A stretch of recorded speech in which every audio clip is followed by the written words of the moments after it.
the South Burlington Development Review Board for Tuesday, August 3rd, 2021.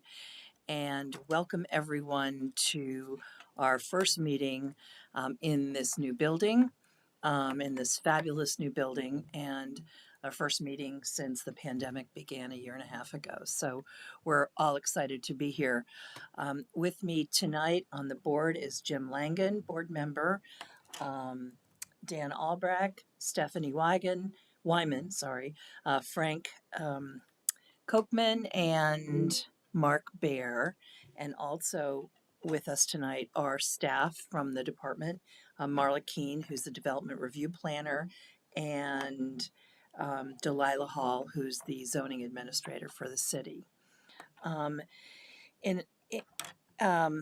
So again, this is our first meeting in this new building, and there's a lot of wonderful features to this auditorium. We are getting used to them, so please bear with us as we kind of muddle our way through. And we are also able to have folks attend virtually. So we're trying to balance the virtual participation with in-person participation. If it's a little clunky, bear with us. We'll get it down. And I will also note that we will be on our August recess 2 weeks from today, so we will not be meeting until the September 7th, Tuesday, September 7th. Okay. So if I could start with directions on emergency evacuation. Sure. The doors are behind you, and then immediately to your left, on the left door, as you're heading out, there's an exit and there's another exit, which is the front door. To your right from the right door, there's also a door back down the hallway by the senior center, also on the left. Okay. And restrooms are out this door and down the hallway in front of it, and you'll see them noted. Are there any additions, deletions, or changes in the order of agenda items tonight? No. Hearing none. Let's turn to announcements. Again, thank you all for attending on this gorgeous evening. As a reminder, anyone who wishes to participate in the meeting and be considered a party in the future should sign the sign-in sheet. Oh, I forgot the sign-in sheet. That's all right. I know everyone here. Okay. And if you're attending virtually, please sign in with your name and contact information in the chat box, and we will note that you're participating. And if you're on the phone and you don't have audio or visual, feel free to email Marla Keene at mkeene@sburl.com to indicate that you're a participant. We ask that you please refrain, those of you who are attending virtually, please refrain from conversations in the chat box. They are not part of the public record, and it can be very distracting for us. So if you have comments, save them for the public comment time at the end of each proposal's presentation. And if you're on your computer, please mute your audio and visual until you are ready to speak and invited to speak. It just makes it much easier to see who's out there.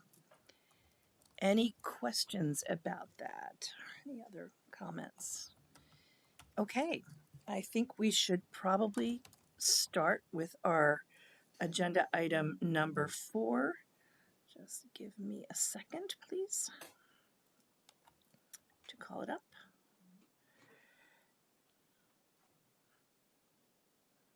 Which I seem to be having trouble doing.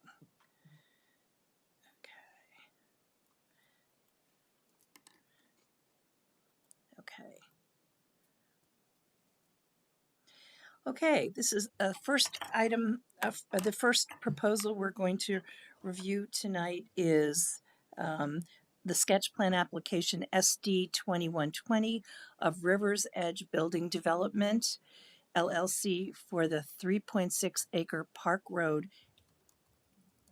Am I on the wrong one? Yeah, that's the I'm sorry. sorry, forgive me. I can read the description out loud. If you'd like. Perfect. Go ahead. This is Thanks. miscellaneous permit application MS 2103 of the City of South Burlington Department of Public Works for stormwater upgrades on Spear Street. The upgrades consist of constructing a gravel wetland in an existing Class 3 wetland and wetland buffer at 239 Spear Street. Thank you, Marla.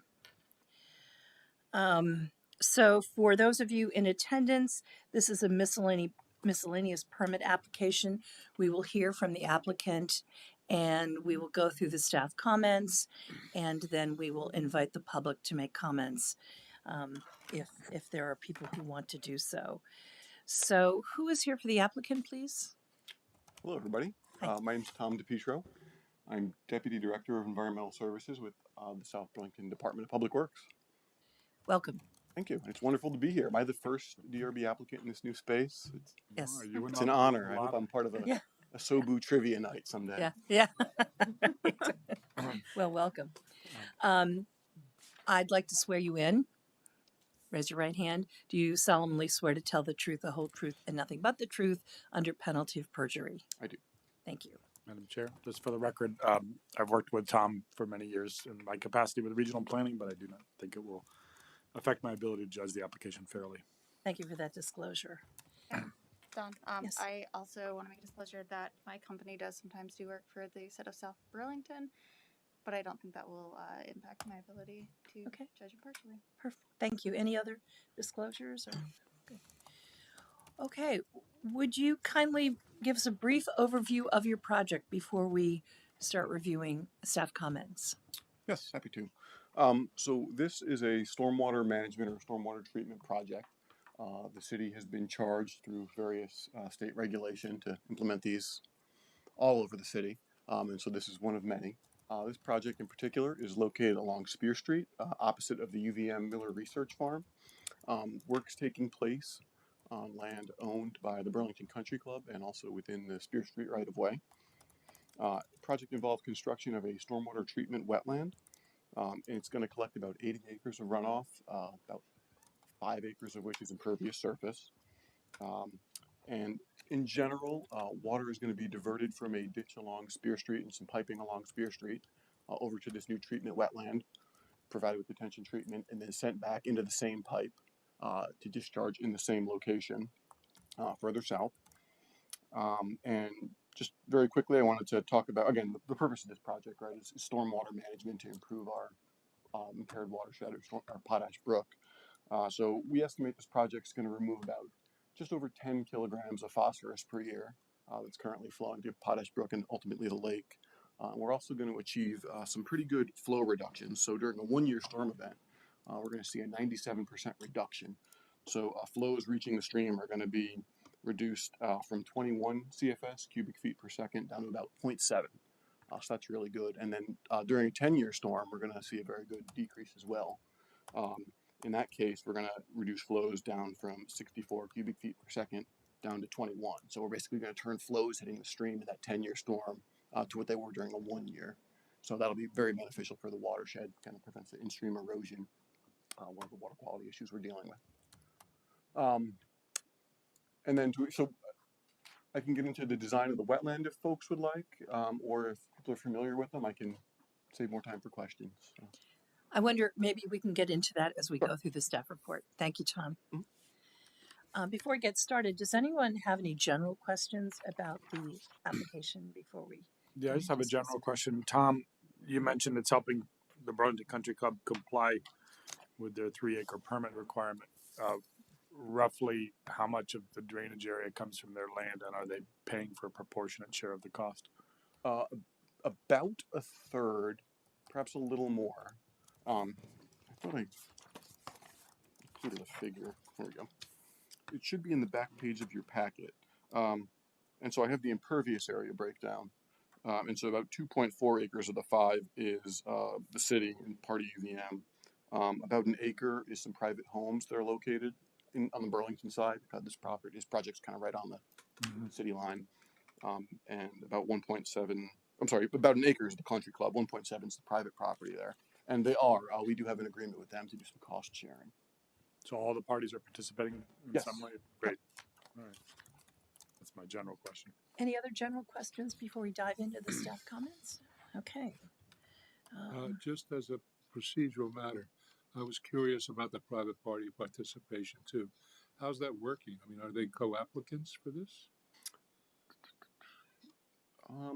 It depends. So were you asking specifically about the DRB application? Because I think the answer is yes. Because we have a number of permits we had to get, and some they had to get as the property owner. No, I mean for this proceeding. Yes, they are. I believe they are a co-applicant. Am I correct in that, Marla? I think they signed on to our. It's whatever you said in your application form. So I can check that. But this is very much a collaboration, if that maybe answers your question another way, because we're both going to get a benefit. They're going to have. I understand that. It's a technical question, which is we don't. Um, It's their land, so they should. so be- yes, they are all co-applicants and have signed the all the application. involved private parties are co-applicants, right? There are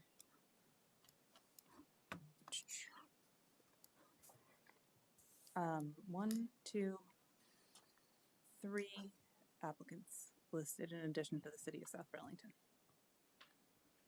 So do we need to just flag it when we get to a decision eventually to note all the co-applicants, or does it make a difference or no? Yeah, so that'll be listed in the decision. Okay. Okay. Let us turn to the staff report and any comments. So the first comment is about the 10 functions and values of wetland classification. And there was no discussion of these functions and values provided in the report. So we're wondering if you could describe which of the functions and values, however minor, the wetland provides, and how the proposed measures will provide mitigation. And I assume you have the 10 listed in front of you, or maybe they're. Yeah, I've got them. Okay, good. Sure. So a little bit of background that I can get into the 10 specifics there. So we worked with the state of Vermont. We had the wetland scientist from the state come out, take a look. She prepared this report. It's the wetland classification report that you guys see on the packet. Indicated it was a class 3 wetland. Prior to that, we had a wetland consultant, Errol Briggs, from Gilman and Briggs, come out and do a delineation. He indicated that it was also his suspicion or expectation was that it would be a class 3 wetland. I did print out an email from them that he had sent to our design engineer that I can share with everybody. It does talk about how the 10 functions and values aren't necessarily demonstrated in this particular wetland. But I can go through them individually. Is that what folks would like? I think that's what we're asking Sure, for, okay. please. So water storage, I think there's right now, this wetland exists, this class 3 wetland exists because this is water drains off of the country club. It's piped over here to just remove it from the golf course area. And then it flows over to the Spear Street right-of-way through a 15-inch pipe underneath the bike path. So there's really no detention that's occurring for the first item there, the water storage question. There's no treatment of any kind taking place in the wetland at the moment. Kind of what water comes in, comes out, whatever's coming off the golf course goes through. Both of those will be dramatically improved by the construction of the stormwater treatment wetland.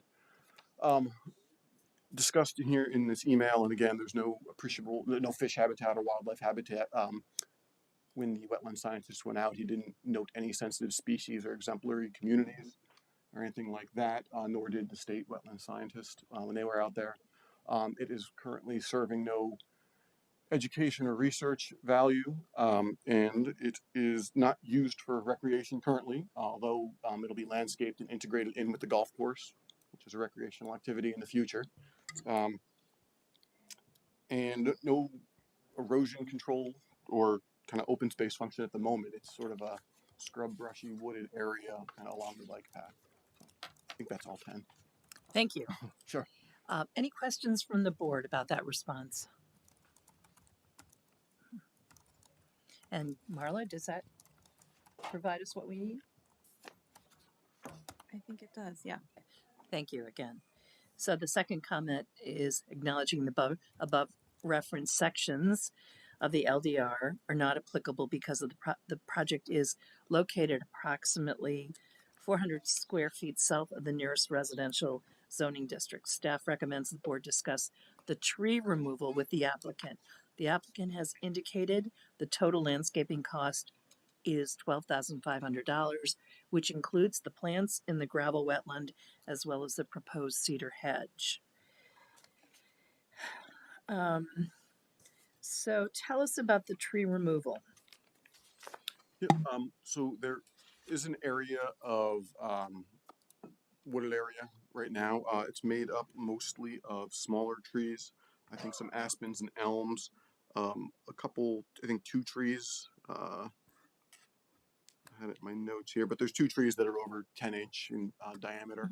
Otherwise, it's a lot smaller brush and trees are in there. So those in this footprint of the wetland, as you can see in the plans, those will be removed to make space for the treatment wetland. And then to kind of provide some screening, again, we've got a row of cedar trees proposed along the bike path. It's on the west side. And then within the wetland itself, we've got various wetland seed mixes. So there's a variety of kind of herbaceous type wetland plants that will be installed in there. Thank you. Any questions from the board about? So this would be going to be cedar trees, not cedar hedges, right? Yeah, cedar trees. So it's not intended to provide full screen, right? It's I just want to be sure it's not the monochromatic green around the utility boxes that we see everywhere. no, these are just cedars, yeah. Okay. Gotcha. But they are in a row. They are what? They're in a straight line. In a row. along the path. Okay. They're in a straight line, but it's not, you know what I'm talking about. It's not the, I do. Yeah, we're not boxing Soldiers. yeah, it's not, Yeah. okay. Did Greg Lambert have any thoughts on this being the appropriate species to plant there? it in. I'm not sure if our city arborist Yeah. provided comment or not. Yeah, I didn't bring it to Craig because the board's authority is somewhat limited in this. Maybe I should have anyway. Is there a So way, this is there a way we can question- make it, well, something to think about, we'll make a condition that the verified with the, I mean, we often ask applicants to do that, like, go verify that this is the appropriate tree to plant or whatever, so. I ask a somewhat naive question. Why is it necessary to just decimate the wooded area? Can't you work with the wooded area in some fashion? So what we're attempting to do here is put in this much larger stormwater treatment system. Like I said, it's going to collect a much bigger area and really detain that water before it hits Potash Brook and provide more phosphorus nutrient removal. So in our design of this, we can't just sort of leave what's there already in place. We're trying to, these are all storage-based treatment systems. So we need that depression so that we can store the water there to detain it and treat it. Which necessarily involves the removal of the trees. Yeah. And we looked at moving it around, of course, but this was sort of the location that worked by the nature of where the water was flowing. Don, may I ask a question? Sure. So, in your testimony, you say that this is meant to be a sort of integrate with the golf course and sort of have a landscape feature look to it. On the site plan, it's showing sort of around the perimeter of it a hatched area. Is that just a construction road, or is that going to be, permanent for access and maintenance? That's a temporary construction road, Okay. things with that showing. Same with the fence. Those are all. Oh no, there is some restoration, a limited restoration of the fence along the road, and I think the property to the south, I can't see it on the screen there. I'm talking about the one between the retention basin and the golf course. Yeah, where Reservoir Drive Oh, is that showing Limits of yes, disturbance the fence, wild- I believe, or possibly erosion control fence. Right. Yeah. So pretty much when Oh. this is all done, that road's not going to be there, and the fence isn't going to be there. Correct. Yeah, that's just Okay, to prevent that's- sediment from leaving Yep. as the guys Okay. are driving in and out with the That was machines. my main question/concern. Okay. Any other questions from the board? Okay. Moving on. I think that's it. Before we open this up for public comment, any last questions or? Thank you, Tom. So this would be the time to invite the public, anyone who wants to speak. Do we have anyone in the chat box who has indicated they don't? Okay. Is there anyone attending here tonight who would like to speak or provide testimony? Okay. So I think we are prepared to entertain a motion to close the hearing. To Make a motion to close the hearing for miscellaneous permit application MS 21-03 of the City of South Burlington Department of Public Works for stormwater upgrades on Spear Street. Thanks, Dan. Do I hear a second? Second. Thank you, Frank. Okay, all in favor of the motion? Is there any discussion? No. All in favor of the motion signify by saying aye. Aye. Opposed? No. Okay. Thank you very much. Thank you, everyone. Good night. Thanks, Tom.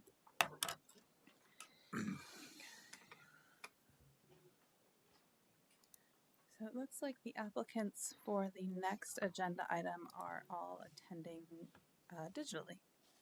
Okay. Okay.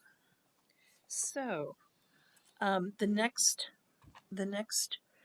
proposal is site plan application SP 21026 of Burlington International Airport to amend a previously approved plan for an airport complex. The amendment consists of constructing an expansion of the existing taxiway K for the purpose of improving safety at the runway and taxiway intersection at 1200 Airport Drive. Who is here for the applicant?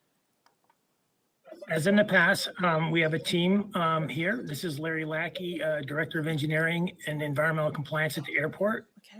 And I have, This is Jackie DeCheste with EIV Technical Services. I didn't get Todd Ewell is CHA Consulting. one more.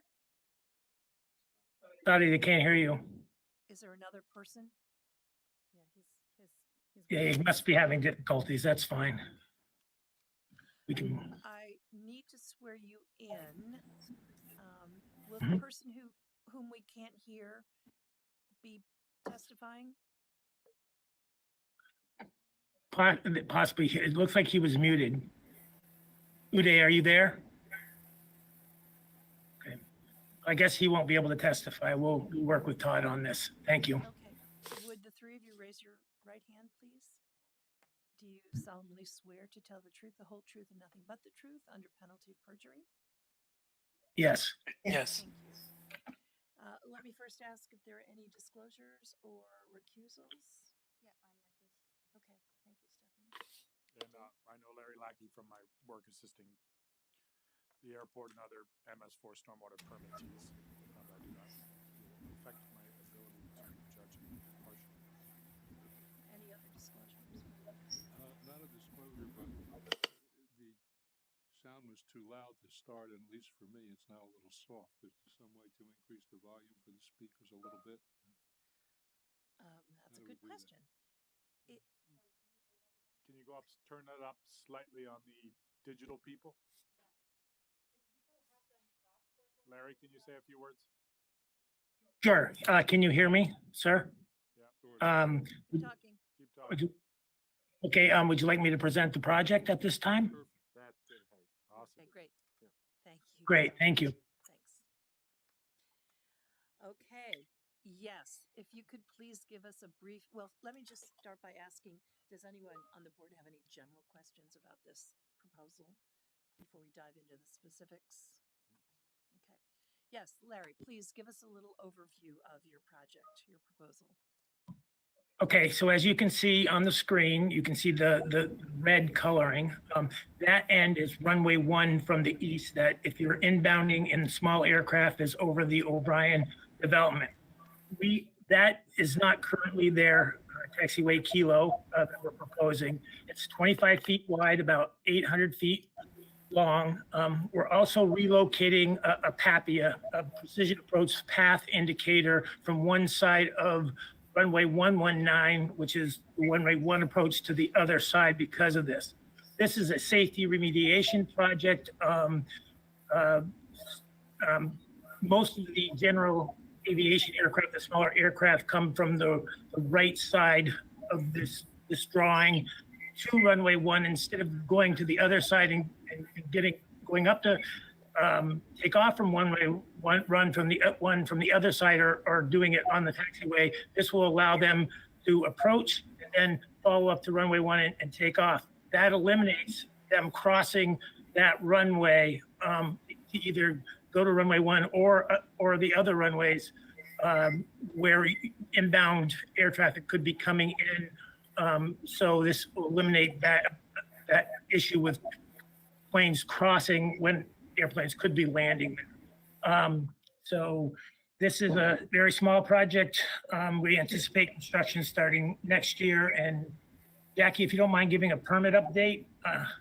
Sure. So some of our other permits, we've already secured our state construction stormwater permit.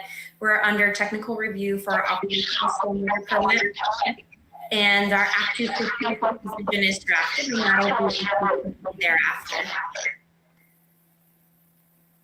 I hope I did a good enough job explaining. We're getting a little feedback on the audio.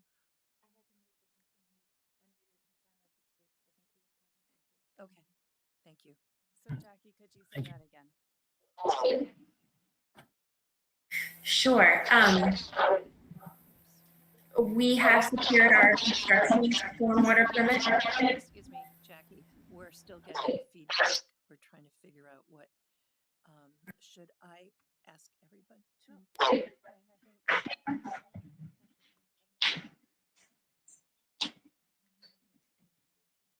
so if you're not Jackie, could you?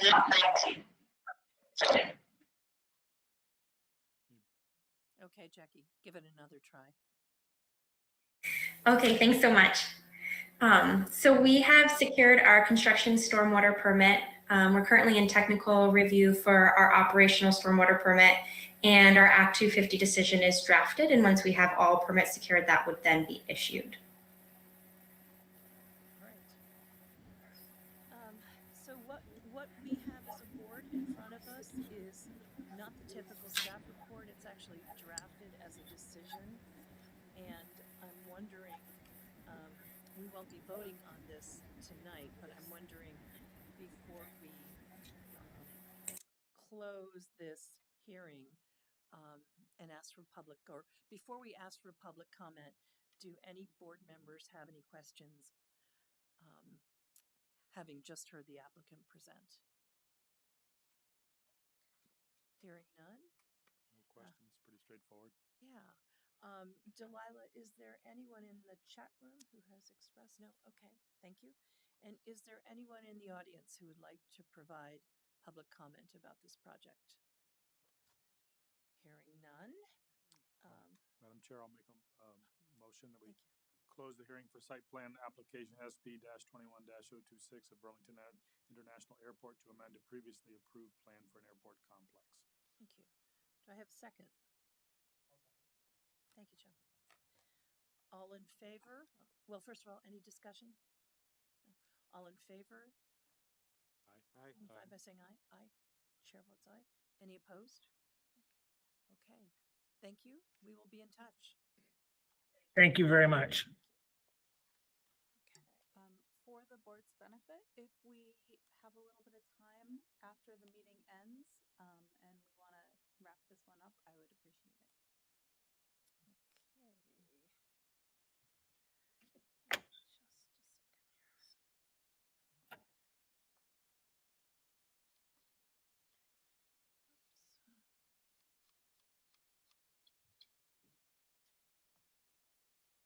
Okay, moving on to item 6 on the agenda.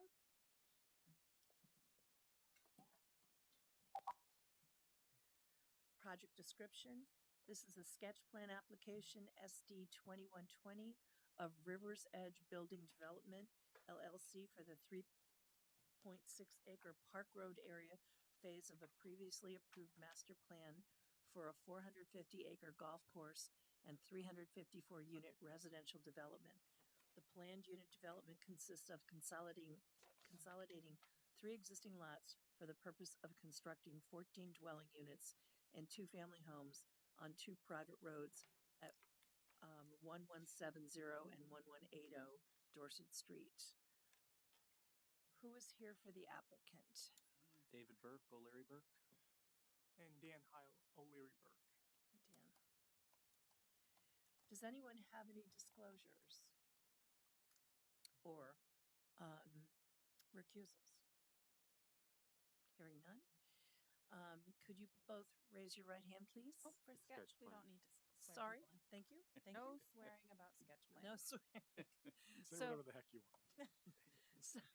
So, this is a sketch plan, which is kind of a high-level first step in the development review process. It's not a formal hearing, and it just is an opportunity for the board to give feedback to the applicant and help shape a project to be consistent with the current LDRs.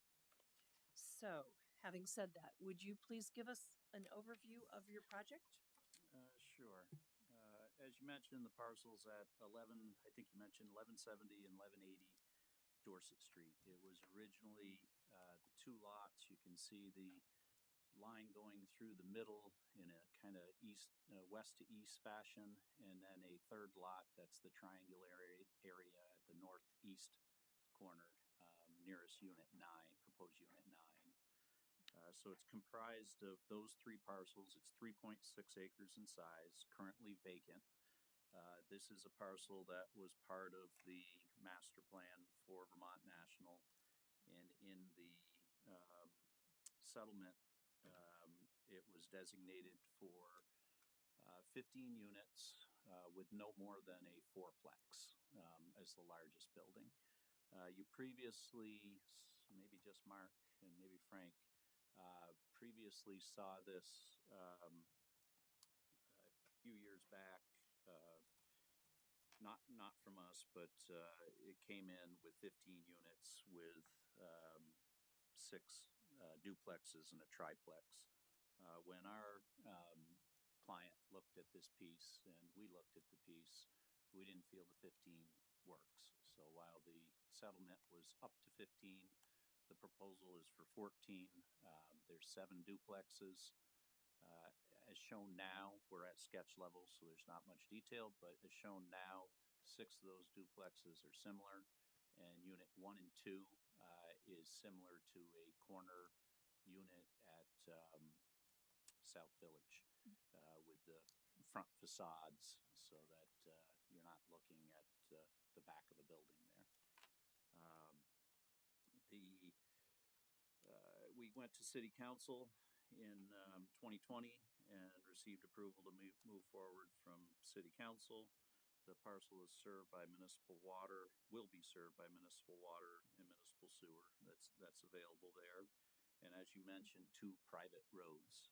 The first private road opposite the loop road that's proposed on the north side of Park Road on the I think it's called the city parcel, and that's going to serve 4 duplexes, and then the lower private road would serve 3 duplexes. Each of those are 20 feet wide. Some of the changes from comments received with the other client, other consultant back in January 16, 2016 was when they were in about 5.5 years ago. There was a suggestion to add an internal path to connect the development. This proposal does include a path between right there, between the roadways, and then up at the hammerhead it includes a path connection to the multi-use path at Dorset Street, right there. The previous proposal did not have the turnaround areas. Both roads now have a turnaround for emergency services. We did this, I don't believe this was a comment back in 2016, but as I mentioned, we're now proposing 7 duplexes versus the 15 units. A lot of the discussion back then was revolved around parking. Each of these units will have a 2-car garage and also have a minimum depth for a car in front of the garage, or 2 cars in front of the garage. In addition to that, there is a total of 8 on-street parking spaces, 2 on the upper road and 6 on the lower road. As I'm mentioning upper and lower, we're at the northeast corner of Dorset Street and Park Road. The parcel falls away from Dorset Street. There's kind of 2 plateaus. The upper plateau that is from where right about there it stops, and it's all the way from Dorset Street, is relatively flat, but does slope away from Dorset Street.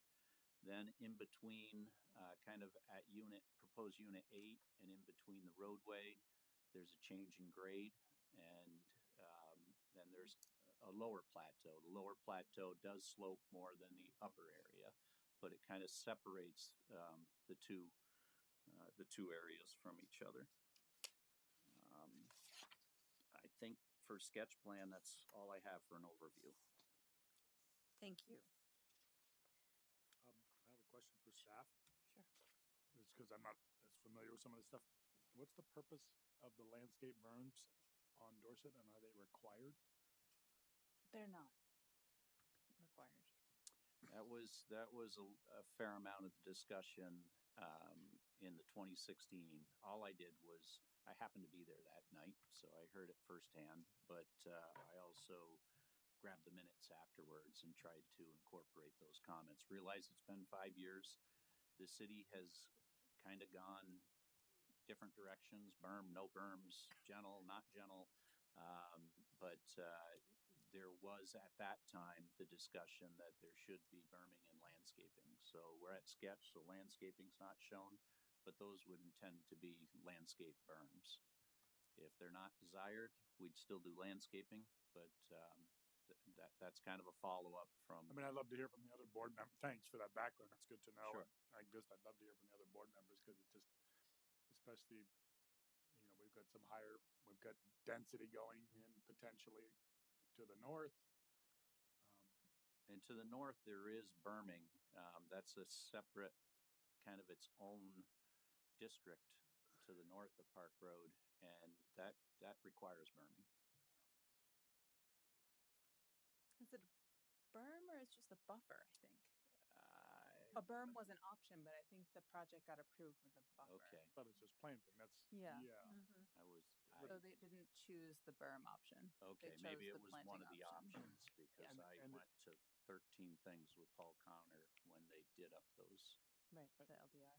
And then Marla, is some sort of screening required from Dorset? I mean, are the homes a blight on the landscape, or what's the rationale? There's no requirement. Once upon a time, the city did sort of have this philosophy of, I don't even know if it was the city or if it was just a development trend to, you know, screen homes along Spear and Dorset with berms, and you can see the results of that, particularly along Spear Street. But that's really no longer in vogue. It seems to be along Dorset, particularly as it's becoming more and more busy. Isn't it kind of a privacy issue? No, I'm just asking. I mean, for me, that's why I was asking. Is it a requirement? Yes or no? And I'm okay with it not being a requirement, but I would imagine from a design. Do you guys have a feeling about it one way or the other? I kind of like them. There's a lot of lines there, but these are only 3 to 4 feet high.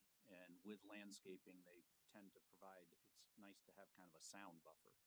So it deflects sound, and it'd be interesting to see I visually what it looks like and all that.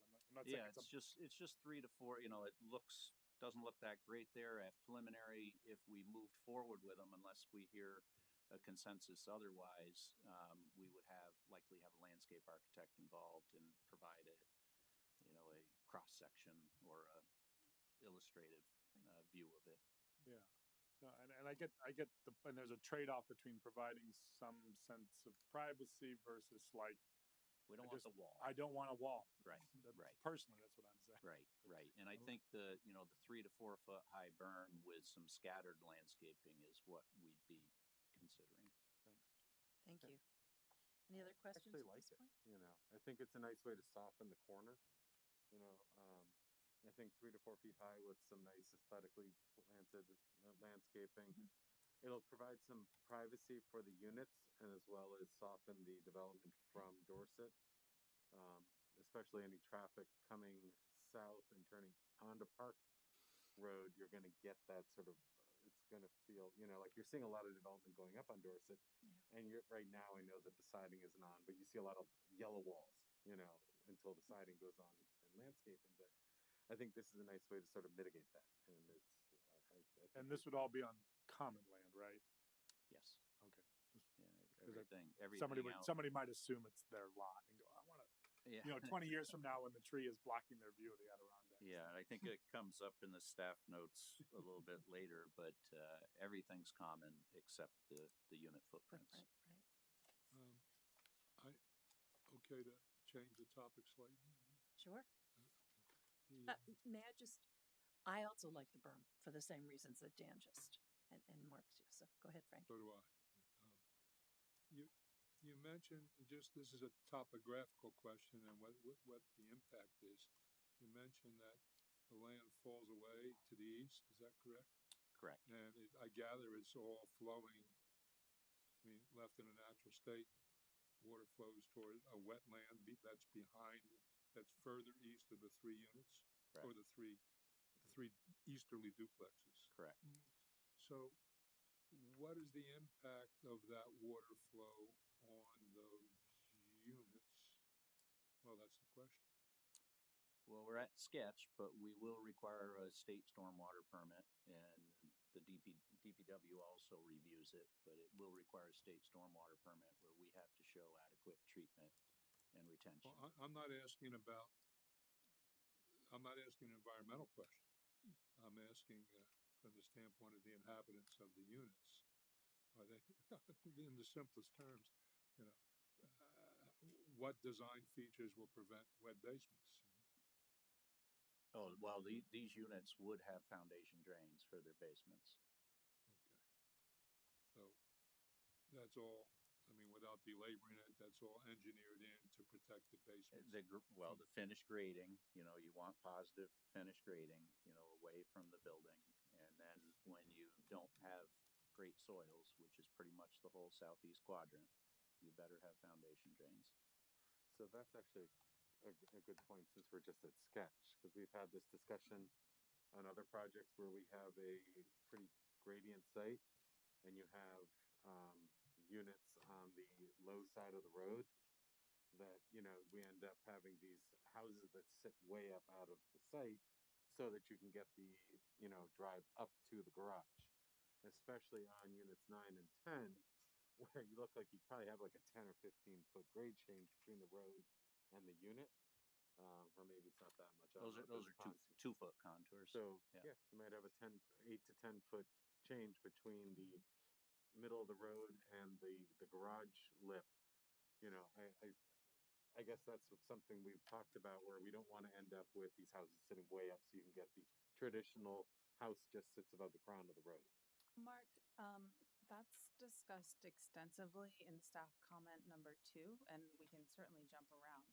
But Clearly, I didn't read the staff comments on this one. there's a lot of discussion and considerations there. Okay.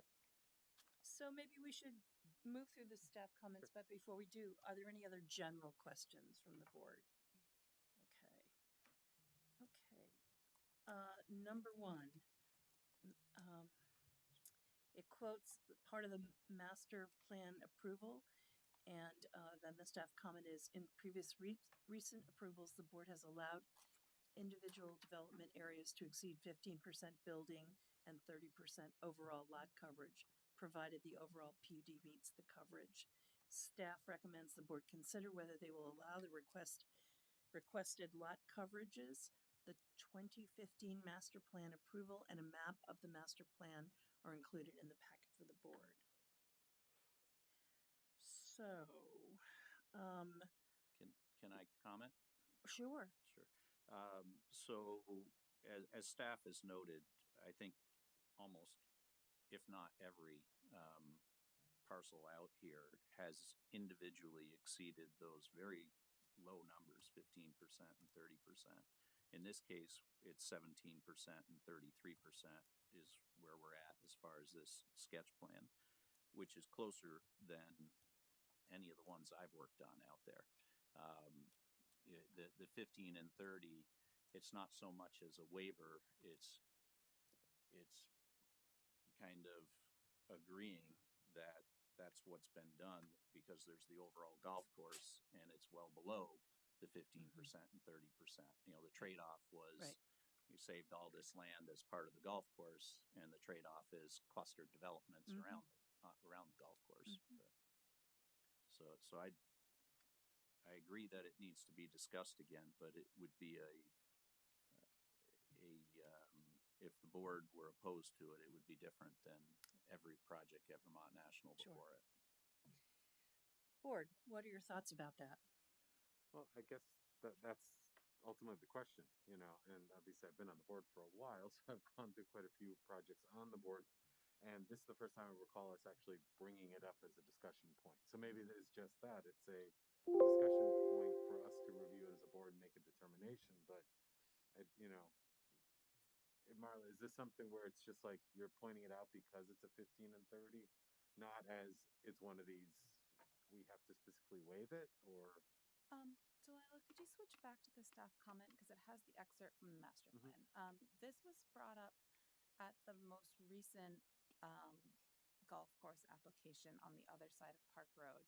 And the question that was asked at the time, I remember specifically John Looking asking me this, how many developments are left for the golf course? This is the penultimate development area for the golf course. So there's one more after this.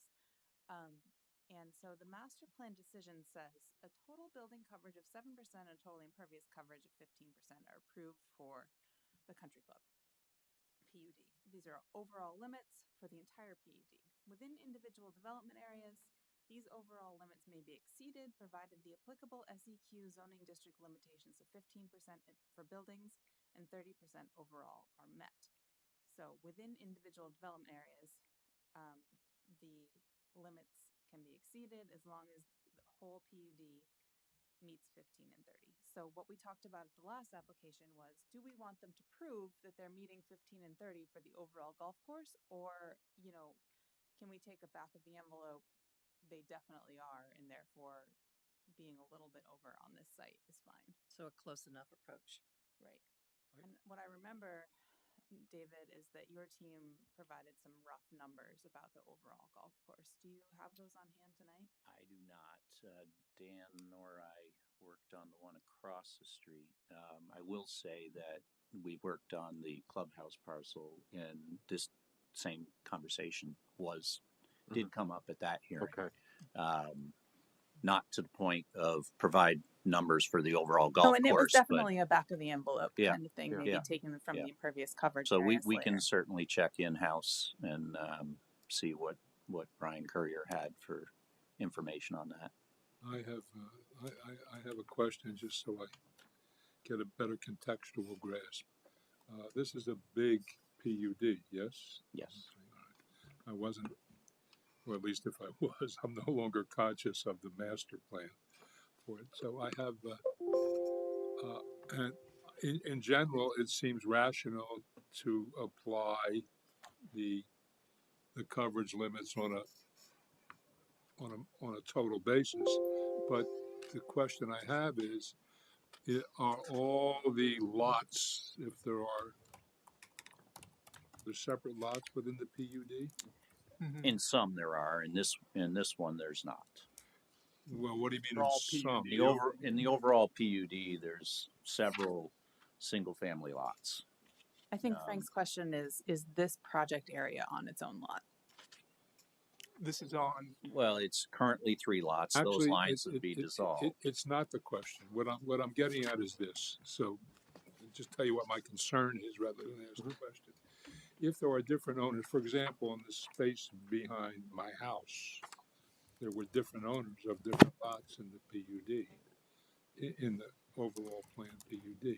Are there different owners? In other words, is somebody who's at the end of the development stick, so to speak, going to get shafted because the specific developments that have come before it have eaten up Oh. the available coverage, so that the last few people are violating the district coverage. You get my point? I think so. So at the end of the day, there's one person, Jim McDonald. And Jim McDonald owns this parcel, and River's Edge is the applicant on this parcel. Jim McDonald owns the parcel across the road that we talked about. Jim McDonald owned the clubhouse parcel as well as the golf course and everything else. So there's one owner. he would be sticking it to himself if that occurred. Which is the last parcel that's? I'm not sure which is the last parcel. Untitled Park Road, I believe. Yeah, I think it is. It's I the can't last think page where of the the last packet. parcel Page is. 40 is the master plan. And it's rotated north is to the right on that page. Right. But the final one is at it's called lot 108. And it's, actually, I can Oh, make a little it's marking. the abandoned house It's down here. right on the just to the abandoned house just to the south of this. I think it's further It's on a down Park corner. Road. It's that one. Oh, further in park. Oh, okay. So that's right on between the golf course and the hiking trails. Yeah, and it's the back of that hole that Right. has the condos, single family and condos above it. Yeah. That's a difficult one. Jim McDonald dealt with a lot of developers. River's Edge, Shepherd did everything on the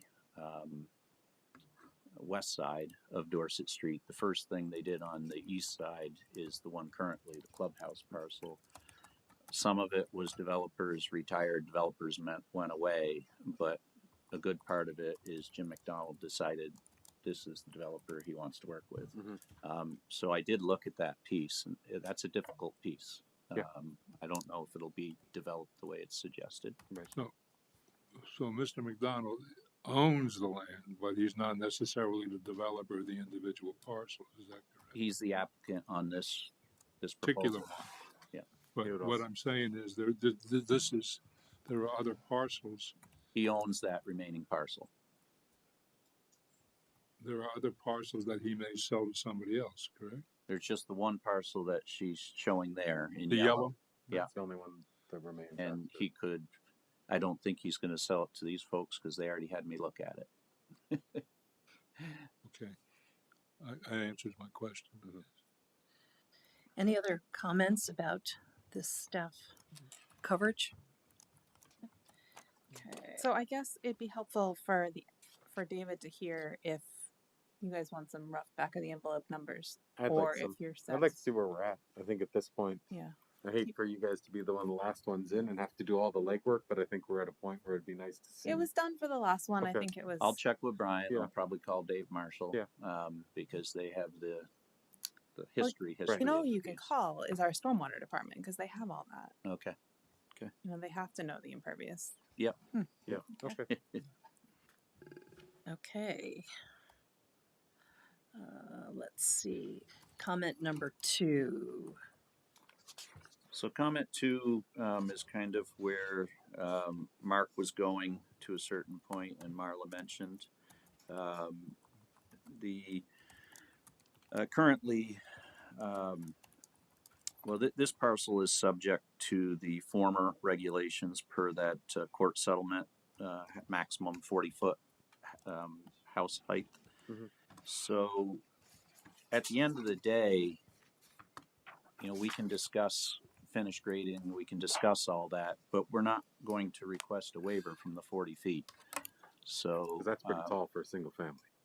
yes, Yeah. but that's the I standard. understand. Because I'm saying you have a lot of room to work with in that. Staff has gone into detail on several sections that it suggested support. You know, staff recommends the board consider flipping the road and the drive, the private drive for units 9 through 14.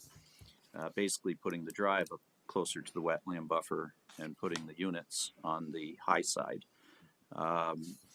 They recommend that and go on to provide some support for that recommendation. A couple the flip side of it, this works much better for this property. And it's nothing about what we're talking about on unit heights and such. Unit 1, 2, as I said, is a corner unit, so that you got a front facade. So first and foremost, if you flip things, you'd be looking at the back of those units coming down Park Road. Would not be nice. If you Sorry, we're talking about units 9 through 14. correct. Okay. So So if they went to the uphill side of that road, Oh. the backs of them are going to be looking into the back of unit 7, 8, and you're going to see the backs of those from Park From- Road, so the backs of 7 and 8 would be to the backs of 9 and 10. and the back of 9 and 10 would be fully visible from Park Road. So that's one reason. The staff suggests that there's not much backyard because of the proximity to the wetland. True. These are condo units. They don't need backyard, but they do need privacy. And these would be excellent backyards. You put up the split rail fence at the buffer limits of the wetland, and you have a nice private use. It doesn't matter if that fence is 10 or 15 feet away. It's nice and private. You flip these around, and unit 5, 6, 7, 8 are you're gonna have backyard to backyard with very little space. But the main reason we did it this way is that where you see the change between the two plateaus, there's a fair amount of ledge on this site, just as there was across the road when you reviewed that. Not quite as much as across the road, but the majority of the ledge is right in between that area where we're not proposing anything. So you flip things and it gets it definitely be significantly more blasting. But my main concern is the backyard to backyard with next to no space. We, in theory, Jim McDonald's not happy that we don't have 15 units here because he has a court settlement for 15 units, but 15 units just doesn't work. As Mark mentioned, 9 and 10 is a tough unit to make work. 9 and 10, that's going to have to be a dip driveway with the grading off to the sides. 11, 12, 13, 14, those driveways are only slightly over 20 feet long. It just barely fits a car. But 9 and 10, we're definitely going to have to dip that. The triangle area in the northeast corner, that's where our stormwater is going to go. So it'll be easy to grade that unit 9, 10. And will it be up from the back? Yes, it'll be up, but not up with a positive grade on the driveway going back to the road. I look at things on the engineering perspective of what if I lived there, and I don't think there's anybody that can say that units 9 through 14 won't have a nicer backyard here than if flipped up against unit 6, 7, and 8, and positive drainage from your garage. I'm sorry if that's a bad thing, but I do that whenever I can. And if I have to dip a driveway, 9 and 10 is longer. So the driveway's longer. So we've got the ability to have that dip in the driveway so that you're not getting runoff into your garage. But it fits the parcel. I don't disagree with what staff is saying as far as the supportive information, but I do disagree for this parcel and for the privacy of those units and the impact on the public, in my opinion, if they're flipped, of looking at the back of the units. So before the board enters into discussion on this, I just want to bring up the two other points that are in the staff notes about in support of them being flipped. And I understand what you're saying, David, but I want the board to have the full picture. And one is that on the right-hand side of your screen, there is a wetland and associated wetland buffer. So this is the buffer. So those backyards are, almost negligible considering the location of that buffer. The second point is that I do have some concerns, and maybe the board wants to see additional testimony on this, about the location of the driveway here versus the location of the driveway, somewhere farther down the road. It's very near to the other driveway, and as excerpted in the staff comments, there is the city's policy is to align driveways across or nearly across from one another when possible, and to have entrances to PUDs be 400 feet apart. So this is, not aligned with this driveway, and nowhere near 400 feet from the other. It's not it's no harder and faster a rule than any other consideration, but it is a consideration in this conversation. Is Park Road a street to be built as part of this project? Or No, is it exists today. It exists. Right. And where does it go? There's a big neighborhood back there. I'm sorry? There's a big residential neighborhood back there, single family duplexes. So it's a fully traveled road is what you're saying? Yeah. It goes into the north end of the development, and it's a looping development, so folks can go either this access. This is one of the main access points. So what is the separation distance between the two driveways, as it were? Currently, Yeah. What's that Well, current? as proposed, the two outlets onto Park Road, what's the separation distance between them? 115 feet as they're proposed today. 115? Can I ask a question there, guys?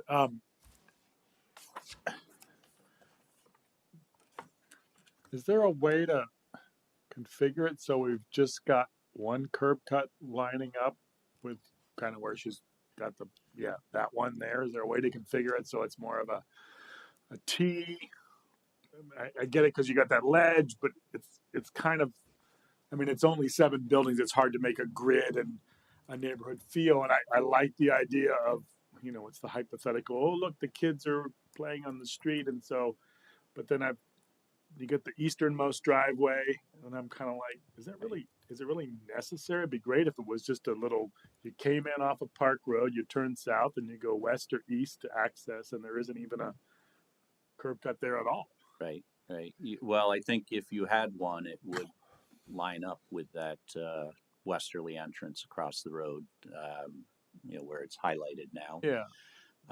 You would lose units, and even if you would probably lose at least the duplex if you were to try to split there, and then you'd have to navigate that grade change from what I call the upper plateau and the lower plateau. Can't you just sorry to interrupt, but can't you just orient the building so you just got one curb cut there with the hypothetical new road and the other development, and you come in and you make a T, or does the ledge is it impossible to build a west-east road or a U shape? About where the pedestrian path. Where the pedestrian path is, and reorient the central building number 7 and 8 is flipped or something, so it's got a southern exposure instead of an eastern exposure.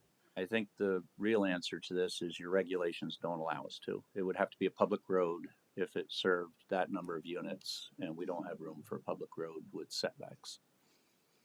So the city regulations, there's different numbers, but essentially once you get to 10 units, you're a public road. Is that true in the 2003 LDRs as well?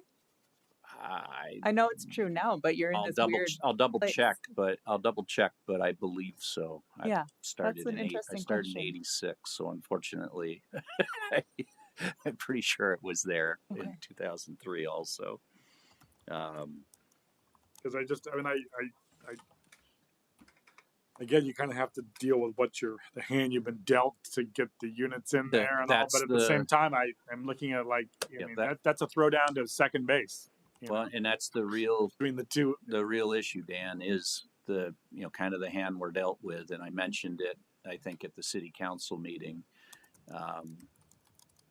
Jim McDonald spent a lot of time and a lot of money and got a court settlement that included 15 units on this parcel. He's already not happy with us, but to get geometry to do something like's drawn there, you're not going to meet any geometry and not lose additional units.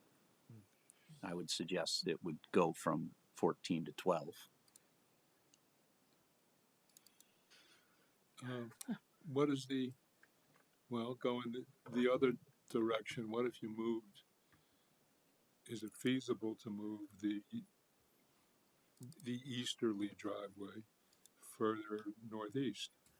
We can look at moving that. It's It's Just to not get just to get more separation. as I read it, it's not a requirement. It talks about, it's kind of geared more towards public roads on that separation.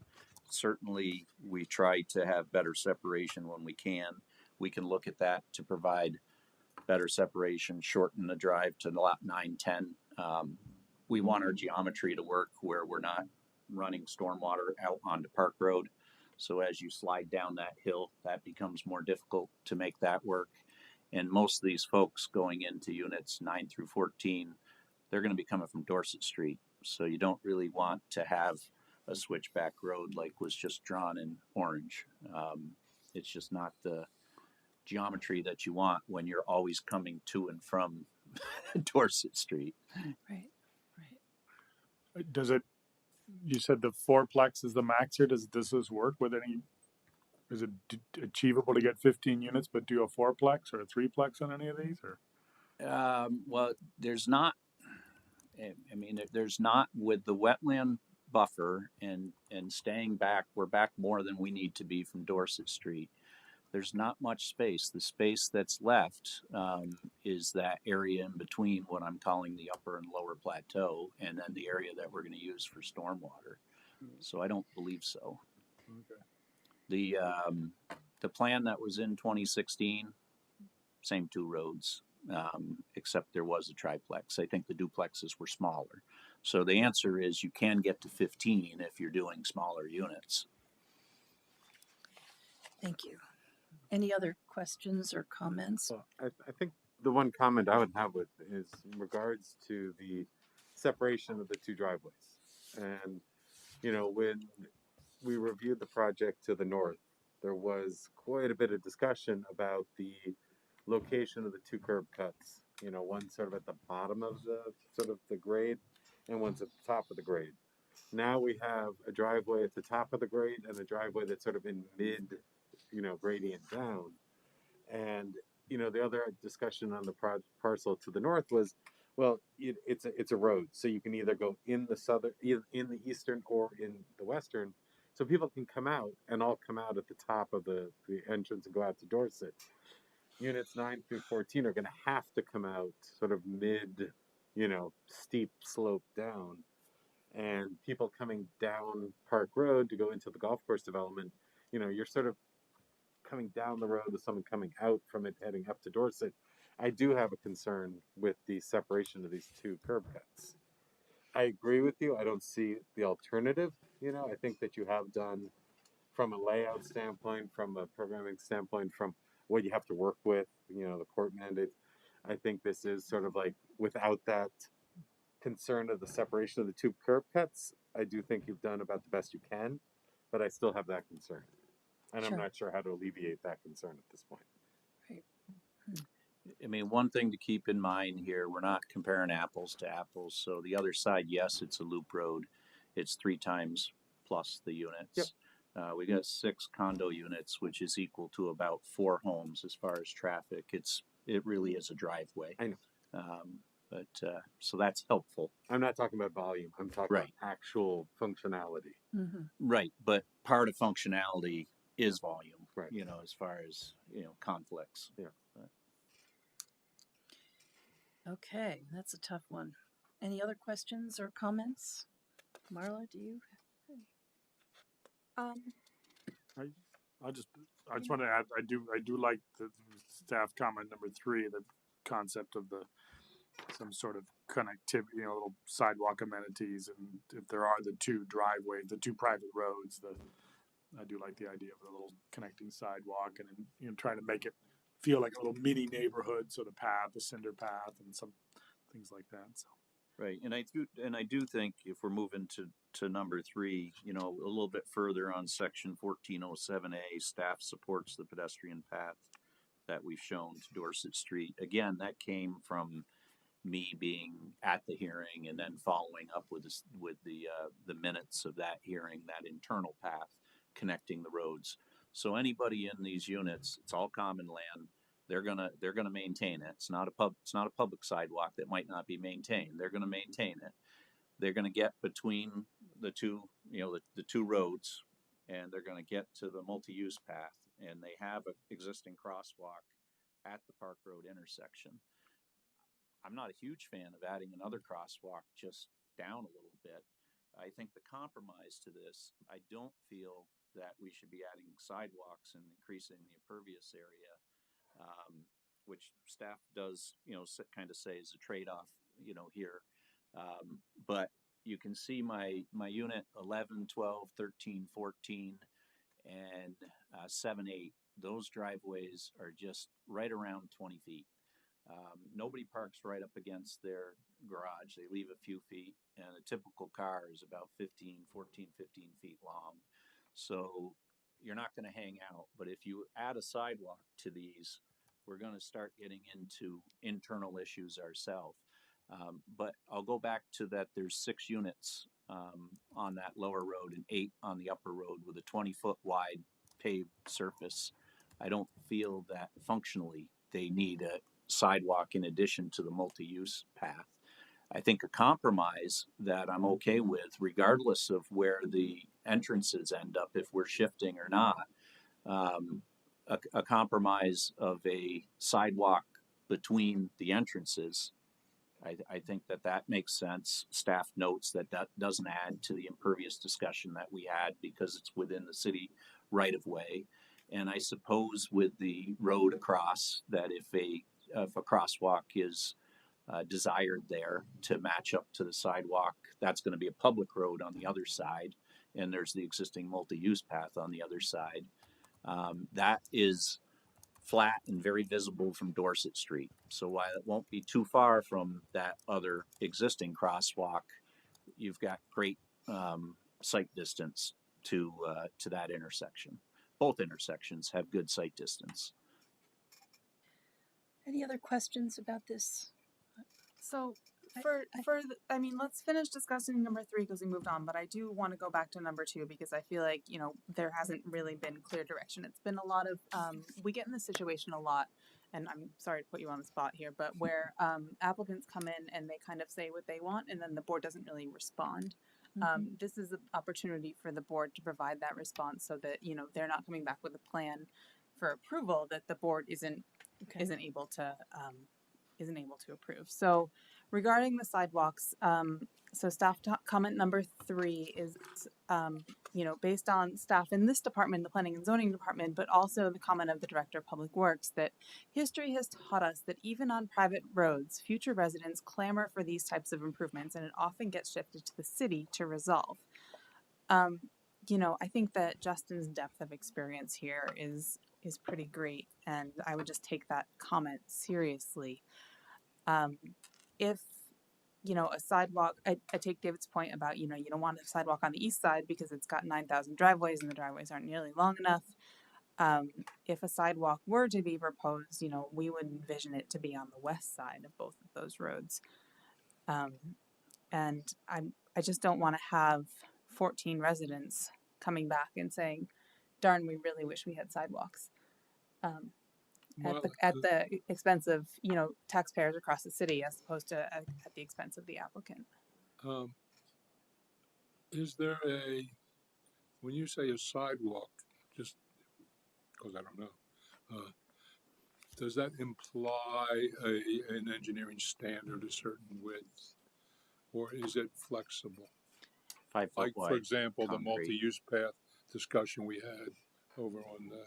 So there is a city standard. However, we have done other things. In O'Brien Hillside, and you were on the board at that time, there was this sort of experimental sidewalk integrated into the road cross-section design, where the road was narrower than 20 feet. And the sidewalk is a different material. It's concrete and the pavement is asphalt, but it's flush so that when you need that space for 2 cars to pass, you can drive on the sidewalk, but generally it has the appearance and feel of a sidewalk on these little roads. So it's guidance. We do have a standard 5-foot sidewalk, 5-foot grass strip, but we've seen other designs. And we're open to that. In other words, there's nothing that prevents us from allowing. Well, what I was thinking about specifically, I mean, I'm originally from a big city, and I just have childhood memories in some neighborhoods of very flat, very narrow sidewalks. Actually, I think It might have been slate. I mean, they didn't look like cement. They were almost.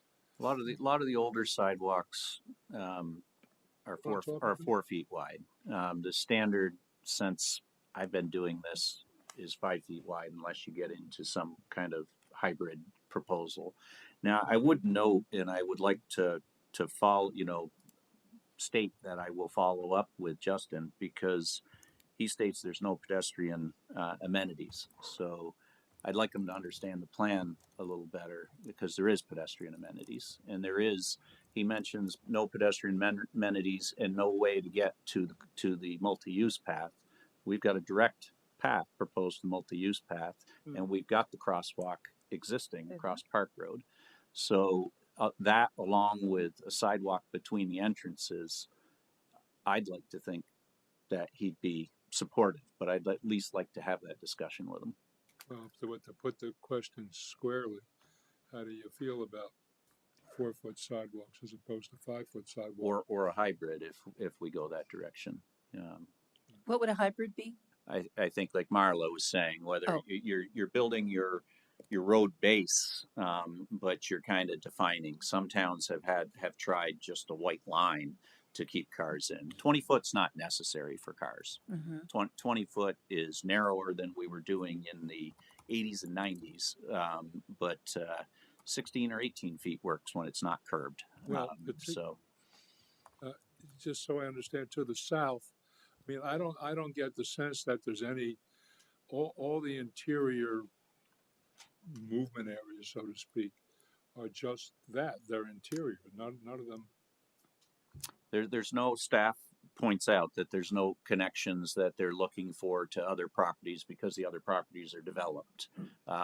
So the main thing going back 5 years ago was there was no pedestrian connection. There was no pedestrian use whatsoever. So that's why there's now the path proposed between the end across from unit 13, 14 up between unit 6 and 7. And then off the hammerhead, there's a path proposed out to the multi-use path. So people can with this proposal, people can travel safely to the multi-use path on the south side of Park Street. And if they want to go to the multi-use path on the north side to Carnes or something, they go across the existing crosswalk. So it's a very friendly, safe, low impervious coverage design, in my opinion. But Marla, you don't share the opinion. Well, I mean, David said himself when he designs a project, he thinks about what it would be like to live there. I think about what it would be like to live there, and I think, gosh, if I lived in any one of these homes, I would want to go up the hill into Wheeler, or walk my dog on the loop of Park Road and Golf Course Road. And to do that, right now, as designed, I have to walk out to Dorset Street, cross at the west end of Park Road, and then walk east again, back up the hill. And I'm not doing that. I'm going to cross the road illegally. And, it sure be great to have the ability to get there without having to cross the road illegally. Well, I've agreed to the sidewalk between the entrances and the crosswalk. So if that's the consensus of the board, I've already agreed to that. Those two things are highest on my list. Yeah, yeah, because I picture kids living there in the southern part. Have friends across the road. Right. I think we want to stay there. Sure. And that's, I think, the minimum that I would like is that where that yellow line has a sidewalk and a safe crossing there at the connection. and then that allows, either way, the 20 foot, as I said, is for this number of units is on the higher side. So if you live there, I know what I would do if there was a sidewalk on the west side. I wouldn't go to that sidewalk. I'd walk down the street because there's no traffic. I'd walk down the street. I'd get to the new sidewalk that we're talking about. And if I was going north, I'd cross at the new crosswalk. But I wouldn't cross over the street, maybe a parked car there, and get to a sidewalk on the opposite side. So what is the board's final direction on sidewalks on these streets? I mean, it doesn't have to be a consensus, it doesn't have to be a vote, but where are people? Yeah, I guess, I mean, considering these are sort of glorified driveways and it's sort of like a internal, what's the word? It's kind of like a condo or apartment complex, and you're trying to think about internal circulation with people parking their cars. And I mean, 2-car garages plus 2 in front. I mean, the occasional visitor or whatever. And I was trying to think about some sort of, I think internal sidewalks would be really hard to accommodate and kind of overkill in a way, unless there is something super creative. And I think about my old neighborhood in Bethesda, Maryland, in the 1950s, split levels. And yeah, there's the 3-foot sidewalk. I skateboarded down, they're still there. But it's cozy. Yeah. And it's, Well, and people like them, but that's ultimately a marketing decision for you guys to make, and it's a private road, so it's. I think one thing that I'd like to consider is, I got to do this whole north-south thing when I'm looking at this. Okay, so going north-south on the eastern access driveway, the idea of possibly putting one on the street parking side so that, people parking on the street can walk on sidewalk. You go from Park Road on a sidewalk to the path connecting units, lower unit and upper unit, and then you can go out to Dorset Street, because the other one, it's very broken up. The one to the west, that complex to the west, is very broken up with the way the driveways and the roads are. But I think that long straight run, it would be nice to have a sidewalk connecting Park Road to the other path connecting the upper and lower developments. That gets you sort of like a circuitous loop that makes you all the way through to Dorset Street. What's the board's consensus? The previous proposal didn't have as much parking to each individual unit. This one has at least 4 spaces for each unit, which hardly ever get used unless you got company over. Right. But I think because of the previous proposal, there was the request, which we incorporated into this, for the additional on-street parking. That green line makes sense to me if I eliminate those on-street parking spaces, because if I have a friend over and I'm in a condo with a 2-car garage, I'm going to move my car if they need a space in front of the 2-car garage. I might not be in the garage initially, or the second car might not be in the garage initially, but if I know they're coming, I've got adequate parking. Right. That would reduce us from currently 8 total on-street spaces to 2. We exceed the standards without any of those on-street parking, but that was specifically something that was discussed in 2016, and that's why we incorporated it in this. But I could agree tonight that green makes sense if I don't have those spaces. Well, I think that if you have guests over, say you're throwing a party, they're just going to park in the street, or they're going to park in your turnaround areas. Like that, I think that's what's going to happen if you eliminate the on-street parking. They're just going to park wherever they can. Yes, unless there's space. I guess if you're having a So if party. you have a birthday party for your kids. Right. If you know, got 6 vehicles coming or something. Right, you have a significant amount of people coming over, then that eliminates their ability to park, And if you have that green sidewalk, the green path, I'm more okay with parking on the street if you have a safer pedestrian flow. And it's not a public street, so it's a private drive kind of thing. It's a private road. Private road. And the private road width would have to be increased to 24 feet from 20. If to allow parking on it. Right. So this is a different design that they have shown. Can you erase the stuff so we can see it a little bit better? So what they have is they have a 20-foot road plus 8 feet of parking. Okay. Our standard is for a 20. Maybe it's 26. I think it's a 26-foot road, just period, if you don't have specifically delineated spots. So you'd only be reducing the total width there by 2 feet because those spaces that they have shown are 8. Right. So it's a 20 plus an 8 versus a 26 flat. And one of the things that we as staff are kind of appreciating about the delineated spaces is that it encourages a little bit more organized parking. You don't have people parking on one side and then in front of the next house they park on the other side, which is happening in my neighborhood right now. It's driving me crazy. So that's kind of nice about what they Your have. hidden agenda. We can, if we reduce the widths of those roads down to whether it's 24 or 26, we can add that sidewalk on that lower loop. What do, Mark, we've heard from you. That was helpful. What do other people think?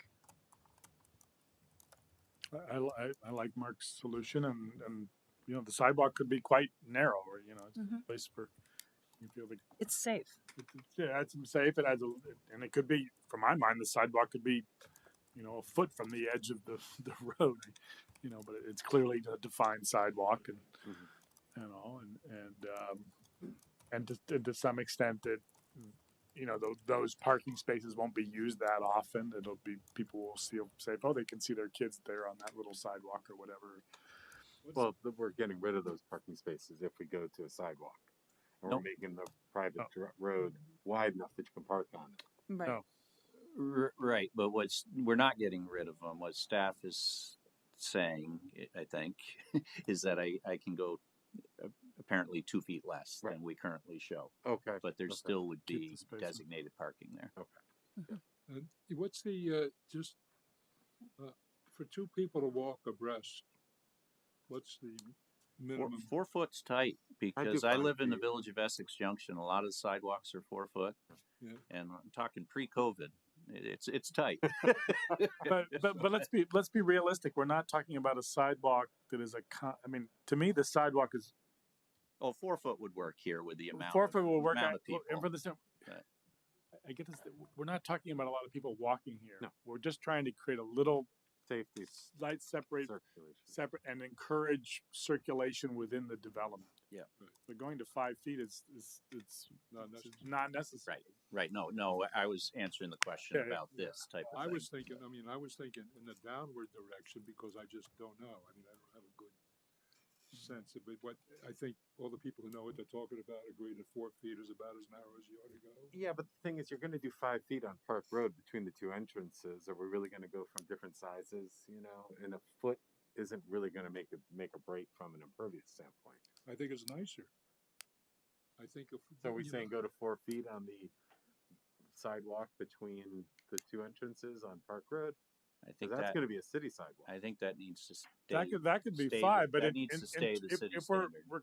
the sidewalk isn't even required Right. internally in this development. Am I correct? Okay, so then let them do it 3 feet or 4 feet, and maybe let them be creative. Yeah. Because there's just not that, we're not going to have 10 people using this at any one time. It'll be Right. Does that give you a sense of where the board is? Oh, it's not for me, it's for them. Okay. Yes. No, but I mean, I know, but you're All set. ultimately right. But what we they- still ultimately haven't given them clear direction on the issue of the sight lines and the distance separation of the two private roads. Right, and that's what I did want to go back to Yeah. that because I was a little bit worried that they're going to submit the same plan and you're going to say no, that's not what we Well, want. I think we as a board needs to figure out if we say no, why are we saying no? Mhm. I mean, for me, I would say it if it's a safety issue and if it's a regulatory issue, because I think this is about as good as you can get with this layout. Because I do agree that from a layout standpoint and a site layout standpoint, this works the best. Now, from a safety standpoint, do we need to flip the road and the units and put them back to back, which I agree is not as successful Right. as what this is from a livability standpoint. But I don't want to create an issue where the access points are too close together. And I don't know how we answer that question, so. And I put that out. as it's stated in the staff report, it's a general policy. We certainly support where we can have better distance. I'd prefer better distance also, but to me, you hit the nail on the head as far as this is what we're kind of stuck with, unless you're telling me that you don't agree with everything I said about flipping the units. You know, for the sake of everything else, move that road down and flip the units. That would be the way to get, you know, significantly, you're not going to get to 400 feet. That standard's a general policy, and it talks about subdivisions and PUDs. And again, I think you need to take this project in context that there's 6 townhome units, which is about the same as 4 single-family homes with traffic on that lower road. Most of the people that are going to be coming out of the road up above are likely going to be going to Dorset Street, Yes. not conflicting No, with that's that right. lower intersection. I'm talking about So people that come as off. we move it down the hill, we're getting more conflicting with the one that they're coming out of down the hill. Coming up. and that's where the conflict would be. So in that sense, better separation there is better. Right. So I don't see it as a safety concern. If you're trying to get a sense toward consensus, here's my non-voting vote.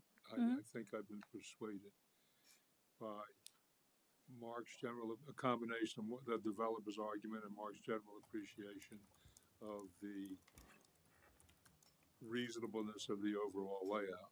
So I would not insist on the wider separation, particularly because it's only a few units. It's not like it's a thoroughfare going back and forth. So I tend to not want to give them a hard time about that layout. Stephanie, Dan, Jim? I think I'm on the same page as Frank. Okay. Stephanie, it looked like you were gearing up to have an opinion. I'm just thinking about it, you know. I'm thinking about it from a safety point. Like if you've got the road, say we were to shift it further to the east to align with the other driveway, you know, you are at the bottom of that hill. Yeah. And so in the middle of winter and you're coming out, you know, that you have to come out and you're likely going to go left and try to go up the hill to hit Dorset rather than try to go the other way. Right. And I think it cannot be across from the other road, can it? It can't be down that far, and staff I don't think is suggesting that Right. lower area is going to be the stormwater area. Yep. I think what staff is suggesting, it would come out like where Unit 9 is, and it would go to 200 feet. You know, in that range, I mean, kind that of is- somewhat centered between the loops across the road. I mean, that is putting it sort of right in the middle of the, gradient down. Mm-hmm. So yeah, from Stephanie's standpoint of, you're pushing it away, so you're going further up the hill. That might be something to take into consideration further. Okay. Any other comments, Dan? Yeah, but you kind of got to live with it. There's no practical way to have people turn in south into the development and have it split into a Y, is there? You mean have But a what driveway you had out? An mentioned- upside down Y. Yeah, what you'd mentioned before. Yeah, or even I just, think the only way to do it isn't what was drawn in before. You'd have to come in a little ways, and you basically would have a mirror image of that upper road. So the lower road would turn through Unit 7. It would eliminate Unit 7 and 8, yeah. and then you'd still have a hard time getting 3 duplexes served off that down below. And is there any way, if you were to head in south immediately, but then immediately you could either go straight or swing to the left? Is there like on the north side of Unit 8? Is there a way to do a sharp left turn there as soon as you came in for those units to get? It would have to be a T intersection. I mean, you got to have proper geometry, even though it's a private road. So that upper road, I forget exactly what it is, but we've got that at what I consider the minimum radius for the private road. Yeah. You know, that shape. So that's why I say to do anything down below is basically taking that and mirroring it, and you're using up the usable land for the road versus the units. But I thought we also determined that if we were to do that, we weren't sure if we were going to be having to go to a public road geometry. And I wrote that down. The question is, because of the 2003 standards, was that also, is it just off the table because public road doesn't work? And but I don't know for sure, but I wrote it down. Any other comments? Do you think you have enough feedback from us to Yes. work with? Yeah, no, absolutely. No, Marla wants to go back and talk about 2. That was what we just did. Oh, we did? Okay. Yeah. I thought we were still on 3. So just make sure there's no other Thank Maybe, you for the staff report. maybe the only other thing that I don't think was a numbered item, Marla, but there was discussion on page 8, 1406B1, staff considers the board does not have enough information to provide feedback on criterion, because we're at sketch, and staff, that's the way it's written. However, staff recommends the board direct the applicant to demonstrate robust compliance with this at the next stage. I'm assuming that's meaning landscaping, and then earlier on, it says landscaping really doesn't apply. We're obviously going to have landscaping, regardless of whether it applies or not. So this But- standard is about more than just landscaping. It's This is the architecture. transition. Yeah, Yeah. it's about the architecture and the appearance of the homes. Okay, okay. And how they relate not only to each other but to the general aesthetic of the Dorset Street area. Okay. So we'll be looking for elevations, even if they're not true elevations, more like a flavor of. Yep. Okay, great. That was the only other thing I had. Thank you. So any other comments or questions before we move to public comment? Well, I guess I do have one more question. So I know we were previously looking at an application that had wetland buffers on the plan, and they were putting in split rail fencing to kind of delineate that. Do we want to recommend something of the sort to also protect this wetland buffer on this property? We will Question? very likely have it because we haven't, because we're at sketch level, we haven't circled back to state wetlands. But they always want something, and usually with this proximity, it would be a split rail fence. You had thought about boulders being a potentially better solution. Yeah, here you got multiple units, so Okay. fence is probably probably, yeah. okay that people will know. There's enough people in the development to know the rules that nobody's gonna. The nice thing and the nice thing and the not so nice thing about a HOA, somebody's gonna tell them if they're doing it wrong. Sure. Yep. Okay.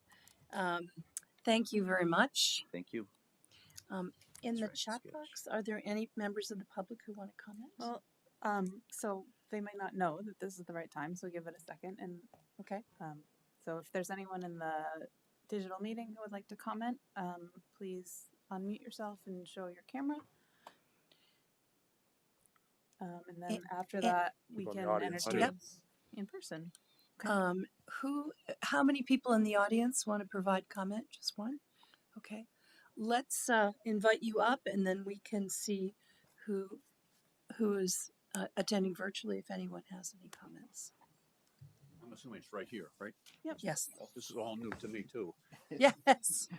And I'm John Bosange from Oh, okay. Golf Course Road, and Prisoner in the dock. I'd like to say how nice it is to see you in person. Yes. We all agree. Wait a minute. Whoa. It's like a James Bond movie, you know? It's been nice knowing you, Mr. Bosange. Thank you, Dr. No. Remember It's that pretty scene? impressive, Marla. That is very impressive. was That too is loud. very nice. No, I mean that sincerely. After looking at all of you in a screen, a little box, it's really nice. And this building is beautiful too, Yeah. right here. And I say that because I want the applicant to know that for a year, these people got pretty tired of me. And dozens of residents that were concerned basically about traffic, and you heard a little bit of that today. The two curb cuts on a steep, curvy road just were hard to envision in the wintertime, and pedestrian and traffic safety was our concern.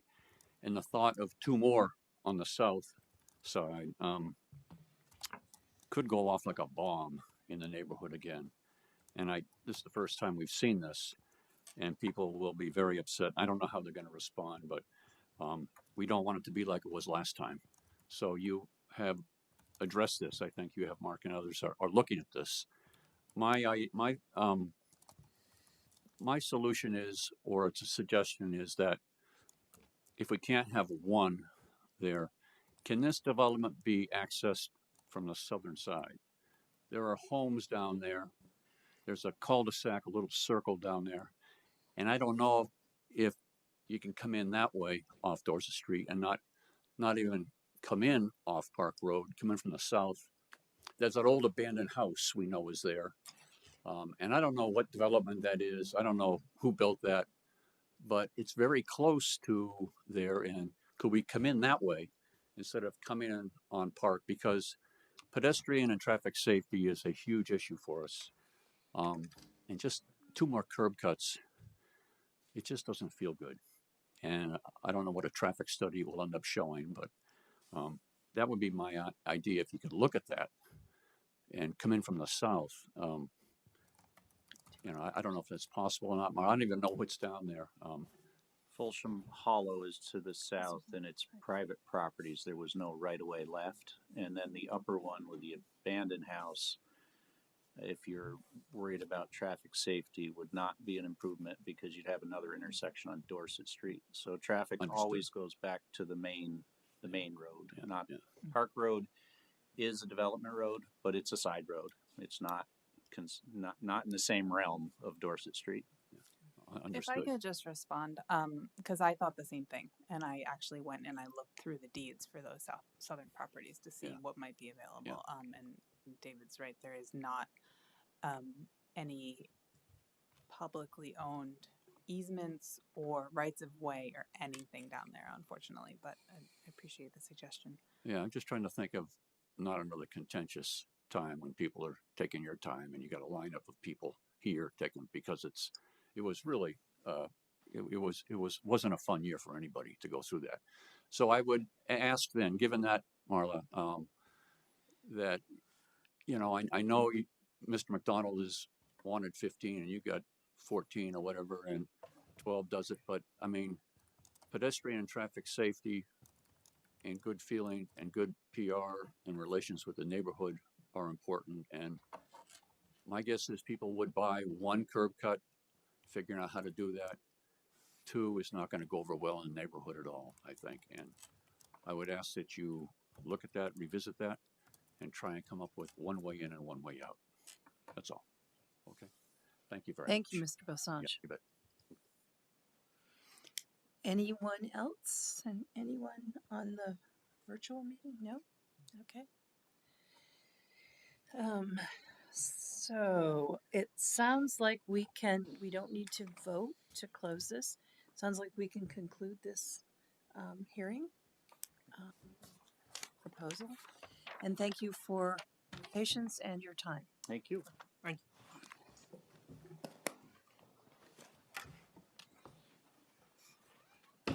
We have 2 meeting minutes to review. We only have 1, no fault of Sue's. That's entirely on me. I ran out of time. So all So we the have 6th. is the July 6th minutes. July Yeah. 6th. Have people had a chance to look at these? Good. Would someone like to move acceptance? Make a motion that we accept the meeting minutes of 6th July as drafted. Do I hear a second? Second. Any discussion? All in favor of approving the minutes of July 6th, say aye. Aye. Opposed? No. Any other business? No. If board members have a few minutes to discuss the one that was closed tonight, that would be great. And shall we entertain a motion to close the meeting? Motion to close and adjourn the meeting. I'll actually second that. All in favor of closing the meeting? Opposed? No. Okay. Are we good to talk? I have a quick, actually, this is a question for staff here, just since the meeting's over. I just have a quick. So should we end the meeting? Is it we relevant did. to the? We haven't hit end Oh, yet. okay. Oh yeah, we adjourn. Yeah. We adjourn. Yes, we adjourn. Okay.